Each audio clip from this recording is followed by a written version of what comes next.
Good afternoon and welcome to the Leadership Learning webinar series. This series provides monthly learning on relevant business topics like today's topic, unconscious bias, increase consciousness to decrease bias. I am Natalie Corrado, Corporate Programs Associate at Lake Forest Graduate School of Management. We at Lake Forest Graduate School of Management are proud to be hosting today's program.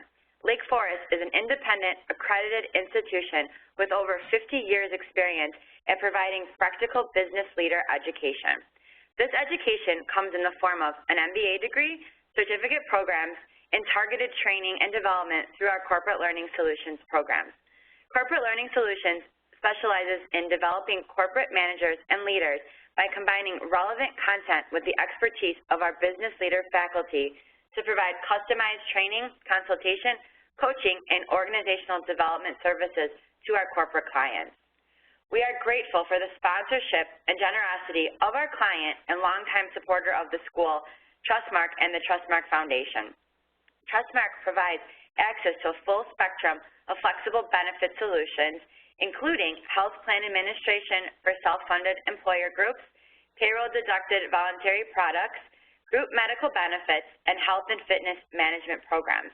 We're able to bring this webinar to you on a complimentary basis as a result of Trustmark's support. I'd like to take a quick moment to go over how we will interact today. During the program, you will be invited to participate using polls, chat, and emoticons. The emoticons can be found here on the right-hand side under your participant list. If you have questions or comments during the program, please submit those through the chat feature. It is found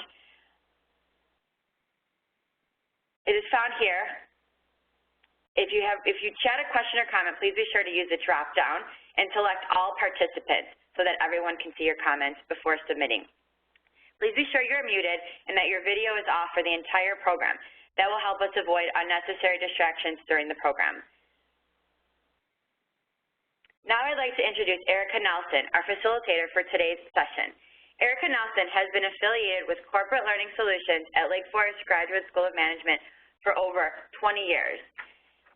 Erika is Managing Consultant of Nelson Performance Development, LLC, and is also a certified Level 1 facilitator of the Cultural Navigator Cultural Orientations Approach for TMC Berlitz. The Cultural Navigator is a suite of tools and frameworks for understanding, managing, and leveraging culture behavior and interaction in organizations. Erika has over 25 years of experience in management development. Her expertise in facilitating key skill sets to enhance business relationships and encourage partnerships at work is applied to all managerial levels with her client organizations. Her expertise includes individual and team communication, mediation, conflict management, influencing, presentation skills, and internal consulting. She is a certified mediator and has been affiliated with the Center for Conflict Resolution in Chicago. Erika, we are pleased to have you here today. Natalie, thank you very much, and thanks everybody for being here. That is not the last you'll hear of Natalie. She's going to be with us the entire session and be helping me with our chat and the comments that people will be making. So I want to welcome you and thank you for making time for this leadership learning session today on unconscious bias. There is a need for all of us to increase our understanding of how this exists, so that we may address our own and others' biases. And my personal thanks to our generous sponsor, Trustmark, as well. They've been just tremendous in providing this support. So our first slide here, as we get into this, it talks about, in just one slide, very briefly, how our brains have evolved over hundreds of thousands of years to be able to survive. Now our brains sort tens of thousands of pieces of information to make decisions. Today we evolve repeatedly to stay current with technology in order to manage the assault, and I mean that literally, of information that we attempt to process every day. In a few minutes we'll take a look at just how much information that is. But I want to remind all of us as we think about this to put ourselves in our daily situations at work, at home, and social situations so that you can have a better sense of how this impacts us in every part of our workday and life. So what is unconscious bias? I'd like to start right into chat and have everybody go down to the chat bar. Make sure it says send to all participants, so hit the drop down and make sure that it says all participants. And give me your definition or your understanding, a couple of words or a phrase, how you would define unconscious bias. And Natalie and I will draw from these to comment on. So let's see what we come up with. Let me give you a minute. Blind spots, thank you. The way you discriminate without knowing, that's a great one. Having an opinion without realizing it. So the sense of not recognizing that we might be judging, this unawareness that Terry says, you know, prejudice, prejudice without knowledge. Perceptions you have, you don't realize the impact. That's a great one because there is an impact to all of this. Our subconscious opinion or belief from hope. Continued perceptions, the fact that they stay with us. Interpreting new information through preconceived notions. Thank you, Tim. That's a great one. Teresa, that's a good one. Making prejudgments based on our own experience. And we're going to talk about 4 particular different kinds of biases, one at a high level, but the others at least a definition level. Mike, assumptions I make about another person based on past experience. It could be what I've read, not based on what I've experienced, and we're going to touch on that as well. Historical bias, not having all the facts. Thank you, Barb. That's a great one. Natalie, if you saw any others that we missed that we want to draw out, let me know. Jose, that's a great one, just a lack of self-awareness. And that idea of being unconscious is just that. We're not aware. We're not conscious. We're not acting in a way that creates that awareness. And so what we're going to talk about today is how to recognize some of this and maybe even flip that switch to understand some of the scenarios that are present. Intentional opinion, I like that, Julia, with or without all the facts. All right, so I think we have a great baseline. Natalie, I think I caught most of them. Chat me and the rest of us if there's any on there that you want to make sure. No, you totally got them all, yeah. Great, good, thank you. So conscious bias, let me give you a quick example here. It's a good example of a typical unconscious bias thought, or perhaps we've even said this aloud. It reads, some people are just born lazy or smart, though, aren't they? You know, are they born lazy or smart? And I know that some of us recognize that we might think those things. We don't always say them, but if you look at the left side of the slide, it says most traits are more changeable than we realize. Also, it is often the situation and not the predisposition that determines if we do something well or not. So that little bit of reality check to the left of the thought bubble, which we know we have in an ongoing way. We're full of unconscious bias, and what we don't do is really test for accuracy, which came up in some of the comments that you've made already, i.e. not having all the facts or not being self-aware. So unconscious bias, I searched for a definition, and you can imagine, and I'm sure you've looked into this yourself, there are hundreds of pieces of information about unconscious bias, but I found this one that showed up in a lot of the research that I did find. So let me read it. Unconscious bias, a bias that we are unaware of and which happens outside of our control. It is a bias that happens automatically and is triggered by our brain making quick judgments and assessments of people and situations influenced by our background, cultural environment, and personal experiences. Much of what we wrote already in chat is in this definition. And the reality is that people will embrace anecdotes that reinforce our biases, but disregard experience that will contradict them. If you've ever worked or met somebody, or even were in a social situation or a volunteer situation, or someone had a very specific opinion about something, even when faced with facts that might push that opinion out a little bit, there are individuals, and I myself I'm sure do this, who dig in even further. So I've heard friends of mine say to me, don't give them the facts because it'll only confuse us more. They're just, where they are in terms of their opinion. And so we have to consider the importance of the fact that we also, I'm not biased, but in fact everyone is. So consider if you have heard that statement or if you've said it yourself, I'm not biased. From an article in Fast Company magazine, Mazarin Banaji, who's a Harvard University researcher, wrote the following: most of us believe that we are ethical and unbiased, but in reality, most of us fall woefully short of our inflated self-perception. Now, there's a website, you can Google this, it's easy to find because it comes up in all of the searches, and Harvard University offers something called the Implicit Association Test, or IAT. Give me a hand up, raise your hand icon, I'm going to click on it so you can see it, if you're familiar with this, the IAT, and I'll explain what it is. It measures attitudes and beliefs that people may be unwilling or unable to report. So the IAT might be especially interesting if it shows you or me that we have an implicit attitude that we didn't know about. So it kind of goes underneath it or uncovers it. For example, this is a pretty common one. One may believe that women and men should be equally associated with the sciences, but automatic associations could show that you or me, like many other people, often associate men much more with science than we might associate women. And so that's one of those implicit associations that we make. So is anybody familiar with the IAT? Let's take a look. We have one hand up here, Anne, and I'm just scrolling down a little further. Oh, good. Kathy and Carrie are familiar with it. Mike, Nicole. Good. Sharon, listen, you can go on and take it. It's fascinating. I know that I have, and it really does identify for you some of what I would kind of call under the hood. So if you Google that, implicit association test, go ahead and use that link. Natalie, if you wouldn't mind putting that in chat, she already did. Thanks so much, and it'll be a reminder for people to go back to do it. All right, we're going to now do a little bit of an exercise that's pretty common, so you might be familiar with this. Natalie, we have, yeah, thanks. Our unconscious network. So I want to do a little bit of connecting the dots in terms of how our synapses work in our brain. So for the next minute or so, we're going to review a series of slides that will ask us to look at the lines of the colored text. You can see that they're numbered here, 1, 2, and through 5.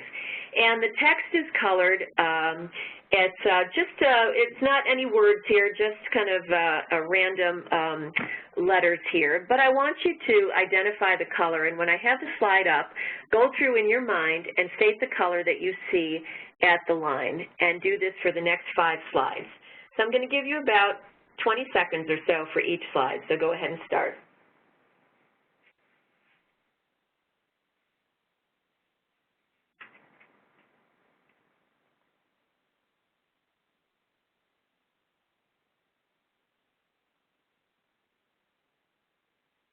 Okay, let's go to the next one.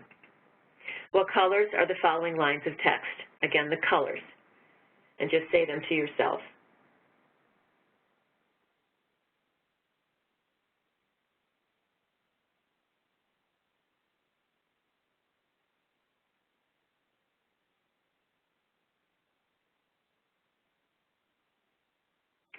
Okay, let's go to the next slide. Again, what colors are the following lines of text?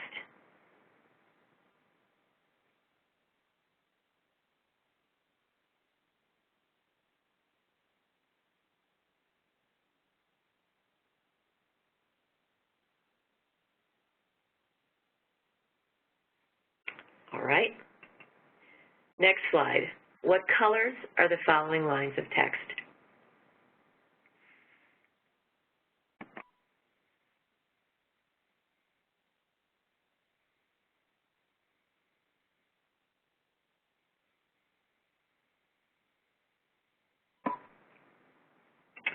All right, last slide. What colors are the following lines of text?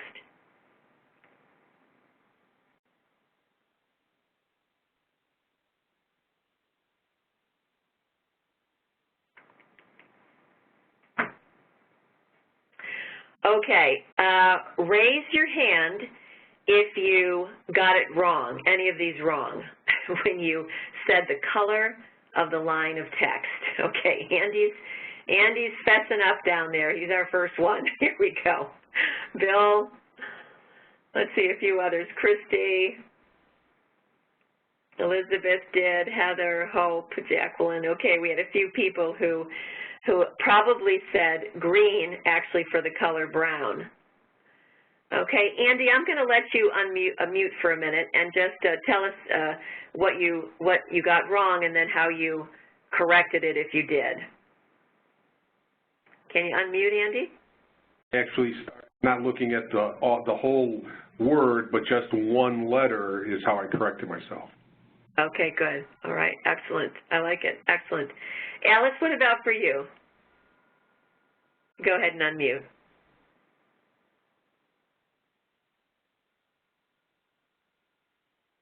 Let's see, she's having trouble unmuting. Let's give her a second, okay? Let me grab somebody else. How about Barb? Go ahead and unmute.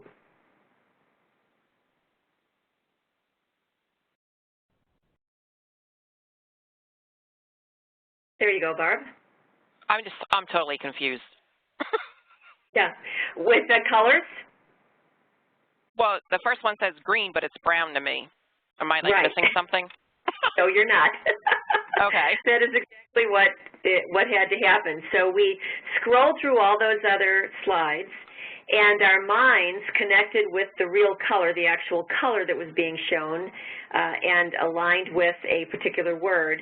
But when we got here, because our mind had been networked on those other 4 slides, when you saw the word green, what you might have said to yourself or even out loud when asked what the color is was green, when in fact it was brown.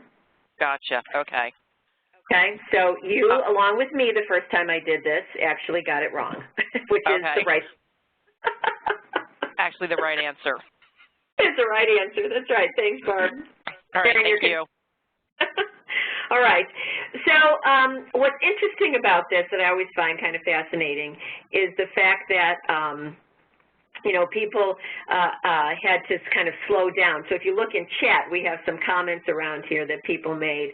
Had to slow way down, you know, technically no, but I had to go slower. Had to interpret, I like that one, Tim, to slow down. So everybody that kind of weighed in on this in chat did some of the same thing, where you had to kind of slow down to be more conscious, there's that word, of what it is that we were looking at. And so this implicit association, let me move to the next slide, really defines kind of how we behave, and that often hinges on factors of which we're unaware, which creates this unconscious bias. So people's minds operate through what are defined as schemas, right, which are simply those templates, as it says on the screen here, of knowledge, and they help us to organize specific examples into these categories. And we use them often to categorize people even into stereotypes. So we're going to stop there for a minute, and I want to go back to this idea of connecting that unconscious bias. Our experiences, our beliefs, our environment, the people that we associate with, all of those experiences form these templates for us. And it is often very hard to shift that, especially when they're embedded so deeply in terms of that schema or template of knowledge that we have in our minds. It takes a really conscious understanding to flip that around. And as we go further into the slide today in our conversation, we're going to talk about something called micro-affirmations, which are conscious changes to how we think, and I have some examples of those that I pulled that we'll take a look at as well. So we use these schemas or templates of knowledge in order to categorize people and to, you know, move into these kind of stereotypes. Now, stereotyping and prejudging or prejudice are not the same. But when we reinforce a stereotype, that's when it can lead to this unconscious bias and sets of prejudgment that can further embed our belief about an individual or a situation that we then come to believe as always only true. And that's where the prejudice becomes embedded. And so the fact that a lot of us had to slow down, and I'll just flip back to this former slide, in order to be conscious to say, okay, the color of number 1 is not brown. In fact, it's not, see, I just did it. It's not green. In fact, it's brown. But that is how embedded our thought processes are. And so it's a really fascinating thing to think about how much work it takes to flip them. And Maureen just said this in chat, you had to read them out loud, just like I did, in order to change that. And so let's think about for a minute when we've had to mentally process through an issue or an experience with somebody, and actually maybe even out loud talk ourselves through that experience if it was just frustrating or we became angry about it, especially that emotional hook that forces and causes us to think more emotionally and deeply about that individual or that situation. So this work that we're doing even today in terms of consciously correcting ourselves can make a difference.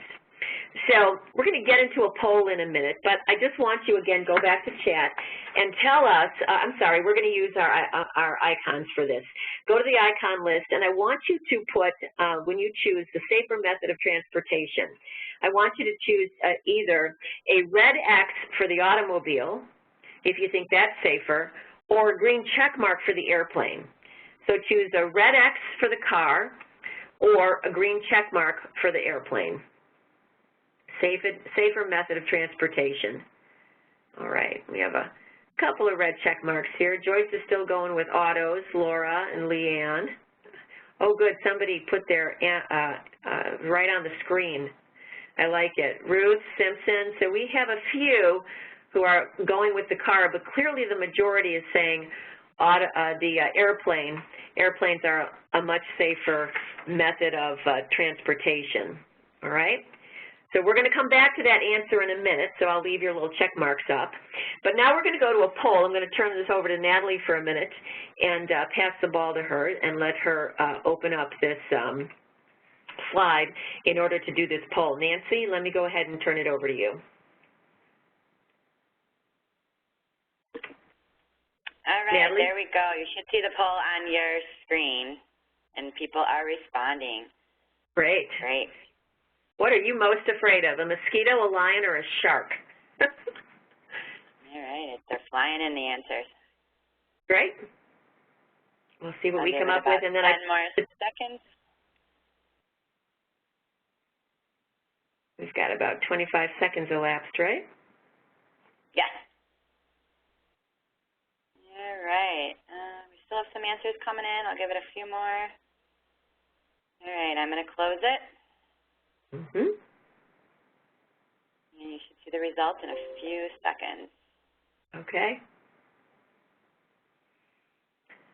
I feel like I should be doing a drum roll. I know, right? It's counting down. 6, 5, 4, 3, 2. It's like New Year's Eve. Here we go. There we go. All right. Okay. So you should see all right. So we have 24% say mosquitoes, 12% say lions, 42% say sharks, and we had no answers in 22%. So maybe we're stuck between a couple of these. All right. So our largest answer is sharks. I'm sure that has to do way back to the movie Jaws, because I know it does for me. Let's go ahead and we'll close that poll and take that off the screen. And we have a few funny comments here. Jerry, you picked the shark. A flying shark lion would be the worst. Thank you, Tim. that might be one of those new crazy animals in a movie. I can run away from lion, but not a shark. That's true. Diane, mosquitoes are everywhere and carry disease. So that's, probably a good reason to have chosen that one. All right. So let's go back down and we'll go back and continue to look at our chat here. Laura, you're right. There's a much better chance of encountering a mosquito. So let's have a little drum roll and move the slide forward and see what our understanding is. Okay, first of all, the chances of dying in a vehicle accident is 1 in 84 as opposed to 1 in 5,000 chance in dying in an airplane crash. So I think the majority of us probably have seen that statistic, but I think, again, there may be this unconscious bias if we've had a significant auto accident in our lives. That unconscious bias raises back up, and it causes us to respond, or perhaps many of the people who did respond with the automobile to respond in that way. And then the second question, our poll question, are you more afraid of a shark or the lion or the mosquito? The World Health Organization estimates, and here you go, Diane, for the mosquitoes, that more than 1 million people die yearly due to mosquito bites. Statistics show that falling coconuts are much more likely to hit us than to be attacked by a shark. Okay, and as to Jessica, great point. Though I'd be more likely to encounter a deadly mosquito, it would be less frightening than a shark. Yes, absolutely. Josh, thanks for that. Somebody else had mentioned that as well. A corporate jet, they have a significantly worse safety record than commercial aviation. You're right. That's true. I did see that. Yeah, Bonnie, I think you're right. Fear doesn't have much to do with statistics, right? But the concern or the fear may be part of that unconscious bias that we carry into some of our decisions. And that emotion piece that I mentioned earlier is a piece of this. But you make a great point that, you know, when we look at statistics, we're trying to get a person's kind of baseline response for that, but may be impacted to impact our decision on that as well. All right, well, thanks for taking our poll. Again, I want to frame this a little bit in terms of our decision-making around these things, and we're going to go in now to looking at, in fact, how much information is out there. I know I mentioned earlier that we are assaulted with information. So this is the last set of statistics that I have. We receive 11 million bits of information every moment, but can only consciously process about 40 bits. Now, you know, this is a range, of course, but again, this reality of how overwhelmed we are with all of the kind of the functional and purposeful data and tools that we use. And so most of what we're feeling and deciding is driven by that unconscious processing because we can't get at, obviously, all of those pieces. Let's fast forward to today. We talked about that initial cave drawing picture that I had up there and how, you know, hundreds of thousands of years ago we were trying to survive just from being eaten. And now it's less about the lions and the tigers that we're worried about. The threat for many in our workplaces is this data overload, and it can have costly implications, certainly. Raise your hand icon. I'm going to clear us out here again. Use your hand icon if you have a smartphone, a tablet, a laptop, a Fitbit, if you use online apps, any of that. I'm going to raise my hand too. So I'm going to assume that every one of us has some one of those tools. We should have everybody's hand listed on here. Just as a visual to recognize that we are all connected and all using connectivity in some form. And so how do we become conscious of even how to use all that? And I had an interesting conversation with my daughter, who's an English language teacher out in Alexandria, Virginia. She's 23, just graduated from college last year, first job, and how much technology she's using in the classroom.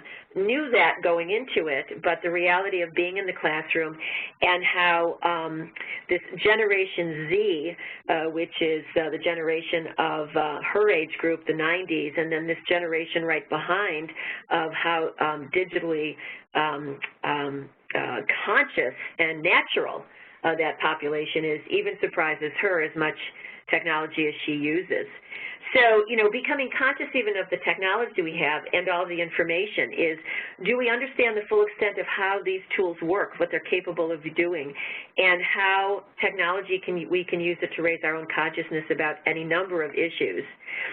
Raising consciousness also is important because if we do the flip of this number, what we realize is that 99.999996% is that unconscious that we're assaulted with, and that is behind our conscious presence. So that's a lot of information that goes right past us. Let me give you a quick example of creating consciousness, and this had to do with orchestras back, dating back to the 1970s. The Clayman Institute, which is of gender studies at Stanford, did a study and found that a number of female musicians in orchestras went up from 5 to 25% since the mid-1970s. Now, the shift that happened was when auditions were occurring, judges auditioned the musicians behind screens so they could not see the individual.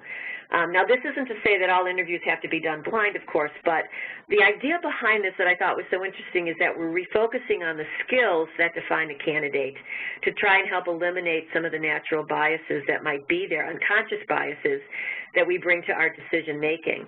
And so that, you know, is just one simple example of how organizations can flip that switch to be more conscious of how we're making it matter in terms of that information. So I'm going to have you identify in a minute some examples of where there might be bias in the treatment of others, and we're going to do this in the chat box, because even a tiny bit of bias can have big consequences. And what we're talking about today is the importance of really acknowledging that. As it said in our slide earlier, everyone has a bias. We all do, myself included. I mentioned on my opening slide that I'm a certified mediator. And I know that when I go to court and I get my first case to mediate and I see the parties who I've not met, I have not read the case, the clerk simply passes it to me and we all exit the courtroom down to a mediation room together. That is the first time we've all seen each other. And I make myself very conscious of all the biases, unconscious biases that I'm recording in my head in terms of how each of the parties looks, how they walk, they might have been saying something, my perception of them, any conscious scent around them, everything. And I just make myself conscious of that. And so I know that we all live in that world, and it's so important. Kate just jotted something really important, a trend of job applications using their initials instead of first name, reducing the likelihood that gender bias impacts them negatively. You know, it's just a really interesting, and Laura said she spent 3 weeks of damage control due to bias that several people developed over the past several years. So you're right, big negative consequences. It's real out there. So the fact that we're just, again, creating a higher level of consciousness for ourselves today is critical. So here are some examples of bias in the treatment of others: age, belief systems, political beliefs, social standing, sexual orientation, religion, marital status.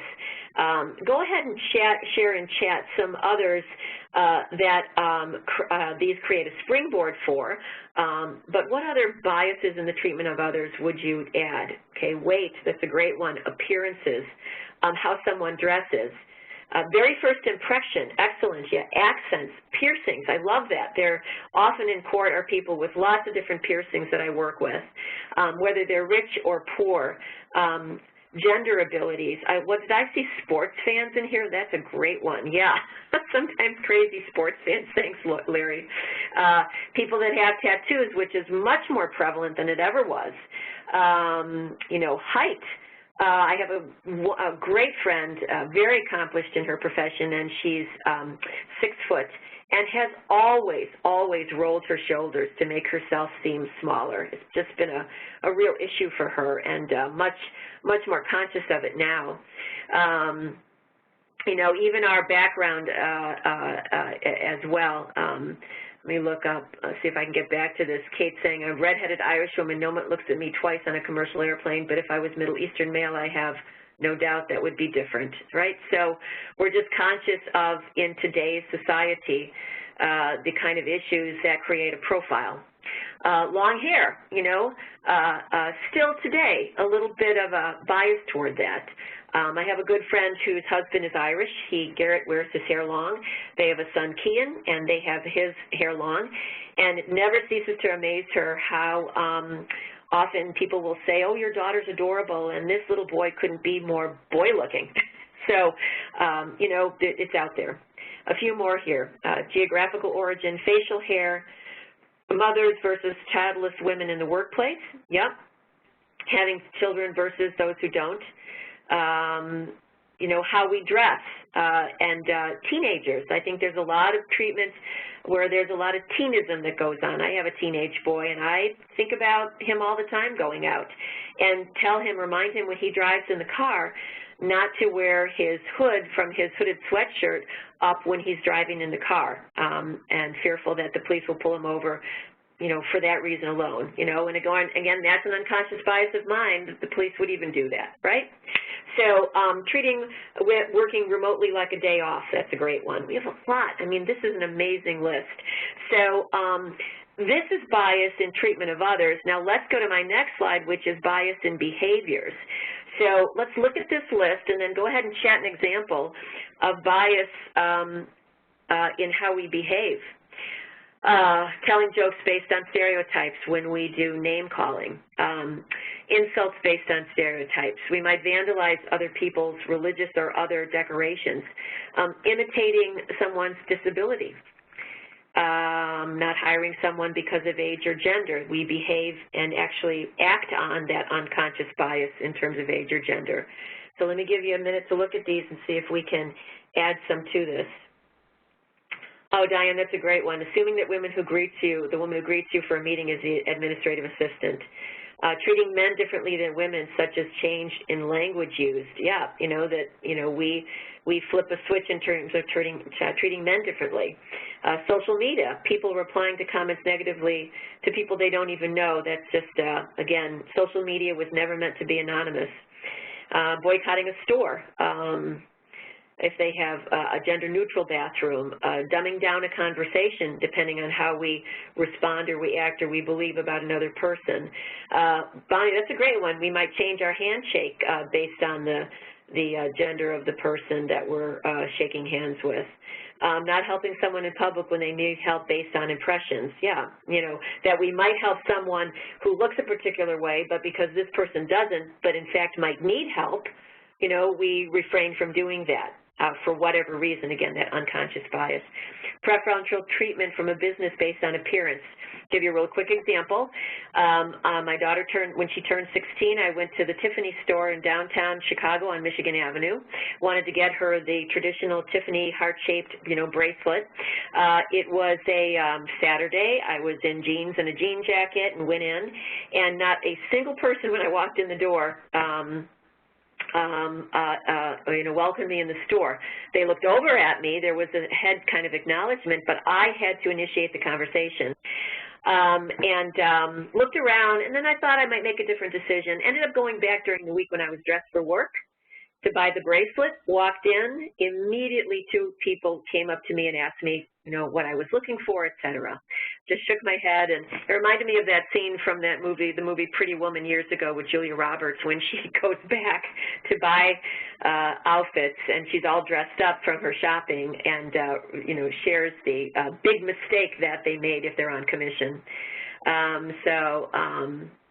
Yeah, that example, Diane, when no one would help Oprah, that whole show she did, yeah. So, yeah, biases against car salesmen. Oh, my gosh, how many years are we going to have that be an unconscious bias? And sometimes it is reinforced, and I get that, but, again, there's some long-standing biases around behavior. Excellent list. Excellent list. Please make sure you scroll through. All right. There are many types of biases. I drew 4 just to look at a high level. Social biases, which are defined as attitudes or stereotypes that affect our bias toward individuals. Biases around memory, which we've already talked a little bit about, past experience, activities that inform current experiences. Decision-making biases, which is that reality of groupthink, maybe being risk-averse in our decision-making. We might go with a more conservative decision because we have that bias toward, kind of pulling back. Probability and belief biases, this expectant bias based on what we believe or expect is probable or likely, often based on knowledge that we have, but often limited to that as well. So all of these biases, they have kind of an intersecting with them. We're going to focus today on social biases because I think more often than not, there's a reality that we experience this in a more social situation. Before we get into the social bias, I want to spend just a minute on this idea of micro-messages, micro-affirmations, because we're going to be using some examples on our screen. Micro-messages are these small behaviors that can have a really big impact. They're subtle, they're either semi or unconscious, but they're universally understood. It might be a look or the way you turn your head or, you know, lifting up an eyebrow to something. They can be both verbal or physical, but they tell others what we really think about them. And there's two kind of micro-messages, micro-affirmations, which are positive, and micro-bias or inequities, which are negative messages. Certainly a micro-bias or inequity will devalue and discourage a person, where affirmations will value and encourage or lift up that individual. And so we can immediately make a difference in our workplace if we think about how we might be applying these micro-messages either in an inequitable way or in an affirming way. So let's look at social bias for a minute. This is also known as implicit social recognition. Social bias refers to, again, those attitudes or stereotypes that affect our understanding and then our actions, even our decisions, in that unconscious way. So this could include, and we've already seen this on our screen in chat, interviews, employee expectations, performance. A promotion can be affected by this. Any opportunities that might or might not come an individual's way. Any acceptable, how we would define that, workplace behavior based on the culture of the workplace. Treatment of each other. So a lot of our examples were wrapped around this idea of social bias. Now, I'm going to show you, I came across, you know, the Lean In book, and there's an organization called leanin.org for men. I don't know if anybody's familiar with that. Give me a green check mark if you're familiar with leanin.org for men, if you've been available to that, if you found that in any of your work on this. I would encourage you, let's see, I think we do have maybe a hand up on this, no, maybe not. Encourage you to go to their website, and they have some really great information, and in fact, I've adapted some of the material by looking at theirs in my next couple of slides to have some examples of this. On their website, they talk about this being a shared program to challenge the social stereotypes of women in organizations. And the way they do this is by pointing out bias and supporting female colleagues. So it's conscious micro-affirmation. And what they say is you, men, have a strong incentive to make sure that women succeed in your organization. Men who work well with women and tap the full talents of their teams outperform their peers. Now, I want to give a little bit of a disclaimer. We're going to give these three examples coming from leanin.org. Men, but I do have a couple of slides where we flip the switch and we realize that any kind of bias toward men or women is wrong. And so we're going to come back to that information in a minute. But let's look at social bias because I think these are good examples. So one of the social biases that this group wants to challenge is the likability penalty, they call it. Says if a woman is competent, she does not seem nice enough. But if a woman seems really nice, she may be considered less competent, and they can have a big impact on a woman's career. So then this discussion happened around this leanin.org for men around micro-affirmations. And so their recommendation would be, or the solution is, to listen for the language of this likability penalty. If you hear a woman called aggressive or out for herself or any other term like that, ask, would you have the same reaction if a man did the same thing? And in many cases, the answer would be no. Now, I would offer to you that you could flip that around and we could put, you know, the flip of it, men being, you know, more aggressive and maybe in a more female-friendly environment and what that impact might be. So let's see that, you know, there's two sides to these coins. But again, from a social bias perspective, the way that this organization is looking at this, there is this very real penalty that they're defining as likability, and how might we or do we respond to that? So that's one example. A second one that they use is called evaluation performance fairly. Male performance is often overestimated compared to female performance, a bias that is even more pronounced when review criteria are unclear. And I want to highlight that. I think we all work really hard in organizations to be fair in terms of how we write and use performance evaluation, and yet still there can be this subjectivity to it, of course. So this sometimes helps explain why women are hired and promoted based on their past, while men are often hired and promoted based on potential, right? That what might they be doing, can they be doing moving forward? So one of the micro-affirmations that they suggest is to make sure that we're aware of gender bias in performance evaluation. Know the criteria for what constitutes excellent performance. Be prepared to explain your evaluation.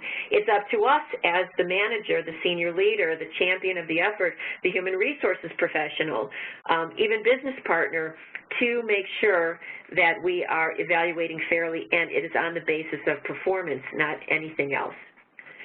Last example that I wanted to share with you is something that's near and dear probably to all of our hearts, which are meetings, which we spend probably too much time in.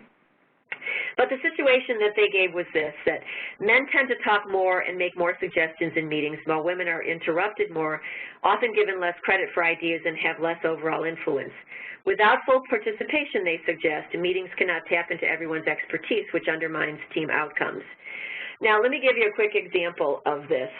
There's a book that's been out for quite a while by a linguist, Deborah Tannen, and the book is called You Just Don't Understand, Men and Women in Conversation. Natalie, if you wouldn't mind putting that in chat, that would be great. It's titled You Just Don't Understand, Men and Women in Conversation, and the author is Deborah Tannen, D-E-B-O-R-A-H-T-A-N-N-E-N. One of the most interesting chapters in here in the book, it talks about that men and women both have communication rituals, she calls them. She's a linguist. And these rituals form early in our experiences at home, our environment, everything's shaped in that way, and often are brought into social or workplace situations. And she defines the social ritual or habit for men as being report talk, and for women as rapport talk, R-A-P-P-O-R-T. So in other words, that men bullet focused, getting to the issue, putting the idea on the table, wanting to move things forward, where women have more of a nuanced framing, where there's context provided to it. There's some rapport building around how people feel or think about the idea, and so can sometimes miss an opportunity in terms of how information is presented. And I think that's true for both sometimes, that men sometimes can be pushed down or away verbally if they're too staccato or bulleted in their conversation. And we can move away from that and into the narrative where we might need to hear that first. So micro-affirmation for this based on the men and women in terms of the meetings. If female colleagues are interrupted, what they suggest is to interject and say you want to hear them finish, so you take a facilitator role. Even as a business partner sitting there, be able to just, in a non-threatening way, lift your hand up gently to say, I'd like to hear, what Diane has to say. Diane, go ahead and finish that. So we want to acknowledge, who first proposed the topic or the issue, whether it's a woman or a man, but to allow people to finish their thoughts. Lots of micro-biases that happen in meetings, and those micro-affirmations can kind of flip that around. So, give me a green check mark if any of these resonated for you. I'm going to put mine up because they certainly did. Green check mark if you could hear or see yourself in any of these. Okay. And make some sense in terms of being able to try and use that facilitator or micro-affirmation role to flip it around. And again, feel free in chat to share any of your examples. A couple of other statistics that I want to share. And that is, and this comes from a business case for women. This was from the McKinsey Quarterly in September of '08. What they found is that men will apply for jobs when they meet 60% of the hiring criteria. So whatever is in their job description, they'll say, got that, not so much that, no, don't have that, it's enough. While women wait until they meet 100% of the criteria. Again, a mean in this, but an interesting statistic in terms of decision-making around whether or not we move forward or not in terms of jobs. So here's where we come to my disclaimer from before, right? Bias in all forms is wrong. So we have to make sure that we're not fighting bias against women by discriminating against men. And just a reminder that Title VII of the Civil Rights Act, Title 9 of the Civil Rights Act of 1964 bars discrimination based on sex, which effectively means gender. Those who assume that this prohibition from the Act protects only women are mistaken. It really applies to men as well. And so it's really important that we recognize, and myself as a woman, that I do have this unconscious bias, that Civil Rights Acts often early on applied only to women when in fact they were meant to be whole. And so that's a great takeaway for us as we think about how we act with and toward one another, and that we want to make sure that we are fair in this work as well. So let's take a quick poll, and that is to answer this question: can you recall a time when you personally experienced a microbias in your career? And I'm going to have Natalie pull the poll up. Let me give her the host privilege here, and have her walk through the poll with you as she pulls it up. Okay, I just pulled it up. So can you recall a time when you personally experienced microbias in your career? So depending on your gender, please mark yes or no. All right, we're getting some responses. Good. Great. Numbers are increasing. We'll give it about 10 more seconds.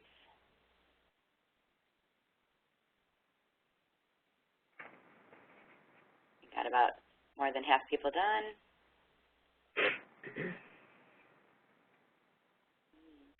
And as you're completing the poll, I have a couple questions here. Was it dressed appropriately if you answered yes? And what was the result? We'll go back to chat, and again, in a few words, maybe you can give us a little bit of insight on that if you're comfortable doing that. All right, I'm going to launch the results right now. There you Great. go. So 11% of men said yes, 38% of women said yes, 11% of 6% of men said no, 11% of women said no, and no answer, we had 34%. Okay, so if we look at our affirmative, you can see that gap, you know, that we've been talking about a little bit already, where there's been some of that microbias in career that was tangible enough for the men that answered yes and women that answered yes that they can recall that situation. So thank you, Natalie, for doing that. I'm going to go back to chat. So let's go back and look. We have some people who have already weighed into this. Linda's saying it was not addressed appropriately, and in fact she lost her leadership role for a project to a coworker that was older, perhaps the microbias of, you know, age and wisdom working together. Nicole is saying no, that hers was not, and that happened to be an industry standard. Trinell is saying no, and there was no leadership from management in that case. I think we probably ought to see that as a reality to this as well, that if there is not a tone or a culture that's set from the leadership in the organization, it is very difficult to identify and unearth these micro-biases and these inequities and have them addressed appropriately. But we can start to do it by applying, again, this micro-affirmation that we've been talking about in this hour. And I'm, you know, going to challenge us as we're coming toward the end of our conversation to think about that. Sharon is saying cultural difference in a multinational company can be very frustrating. I can imagine that the expectations of the global nature of these organizations sets us up. If you're not familiar with a book titled Kiss, Bow, or Shake Hands, it's a great book, and it's really a great preparation book to use when traveling to a country that you have not traveled to previously. It gives you a wonderful view of some of the cultural norms and what not to do, et cetera. Joyce is saying no, that the culture did not encourage women speaking out. you're expected to simply follow the rules. No female leaders at the senior level. So again, this idea that if we don't see ourselves, this is true for men and for women, and I think we're seeing this also even in age generation pieces. If you don't see someone that is familiar to you in terms of your approach or style or experience, it is hard to not have some of that bias creep in. And I use the word creep in a statement consciously because we often, as we said earlier in our chat, not aware. And so so important that we think about this, and these are great examples that people are giving. So I want us to walk away thinking about where we have our own micro-bias. I have a couple more of these examples from this organization called 100 Women. And this, on the left-hand side, the statement either in our minds or out loud. But we all know that on average, women are nicer and more caring than men. Sorry, I just had to pull that one out. So this is an example of a benign stereotype, as it says on the rate. But nevertheless, it's a stereotype. I mean, benign in the sense that, it's assumed that it wouldn't do much damage. But I have to go back to what we talked about earlier, which is any type of micro-bias that we hold firm, in our heads. If we're presuming that women are nicer and we're not really testing the culture, that could be a big mistake in terms of promotion or moving people in an organization or how we create teams. So this benign stereotype can prevent women from asserting themselves because they don't want to be considered unfeminine or not nice, that word. I have a good friend who has spent her entire career disliking the word cute, C-U-T-E. She is small in stature, has always worn her hair short, and has often been described as the cute one by people in her workplace, both men and women. And so she is on her own one-woman crusade to stop using that word. It's very frustrating for her, I suppose, kind of funny when you think about it, but, not to her over a career of that. Okay, one more example we're going to give you in a minute of this, but I want to share with you and let you know that Natalie is going to send you the link to this. I found a really great video, about 5 or 6 minutes long, that Google did, and they have this initiative that's on the screen here called bias busting, and so bias busting at work, calling out the biases. And the video that they made is actually quite good. It's available to use, and so Natalie will send it as a link out after we're done, along with a PDF of the slides, and also an article that I found that was a blog, and I'm having it sent to you as well because I think it does a nice job of giving some insight from that perspective as well. So look for those things and take a peek at the video. It's actually quite good, and see if you might be able to use it. All right, one more of these little micro biases. There are some people I've never spoken to just because they're not part of my group.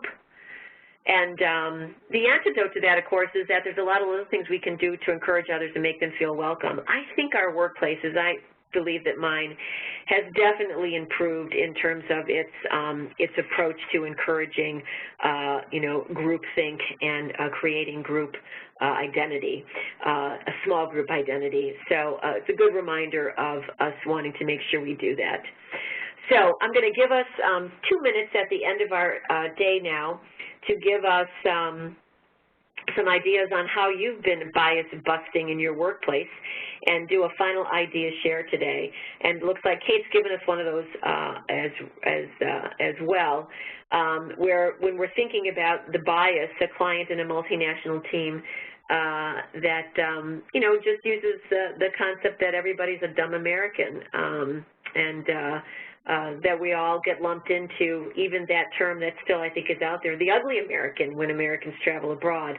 And so, the fact that we're much more global in our workplaces, I think goes a long way to quash some of these, micro biases as well. So go to chat, give us a quick example if you can of where you do some bias busting in the workplace or maybe where your organization has, and then we'll bring Natalie back on to close us out. This has been a great conversation through chat. doing a little reality check with each other on this in a quick hour. But keep an open mind, absolutely. Julie's got a personal crusade to get coworkers to stop referring to women as girls. Yeah, no one here is 12 years old. Yeah, I agree. Home requests, work from home requests are reason neutral. Yeah, that people should be able to do that because they, are capable of doing that, get more done typically. That's been some of the statistic around it. Business resource group, affinity groups to make people more comfortable but open to all. That's great, kind of sharing culture or knowledge but open to everybody. Get rid of the term young ladies. Easy to compare all ages, that when you have all ages in the workplace, yeah, so that little bit of, what's the word I'm looking for, kind of compartmentalization that we do in terms of that. These are great. So go out and bias bust. That is the goal. I want to thank everybody for being here today. These hours go by so quickly, but a lot of good stuff, good information, and I'm going to turn this back over to Natalie to close us out. Thank you, Erika. Thank you for a great session. We hope you've gotten some good information from this session. Again, this program was made possible by our sponsor, the Trustmark Foundation. Again, our deepest thanks for their support. We value your feedback. In the chat box, there is going to be a link to an evaluation. Please take the time to complete it. We use the information from these surveys to continually improve our sessions. I will also send an email with the link to today's recorded session, as Erika mentioned, and handouts associated with this program. We have some upcoming webinars. On Wednesday, May 18th, we have a webinar on the 13 deadly sins of networking online and off. And Wednesday, June 15th, a session on project management. With that, we'd like to end the session and wish you a productive rest of your day. Thank you. Thank you, everybody, for joining. Have a great day. And go out there and bias bust.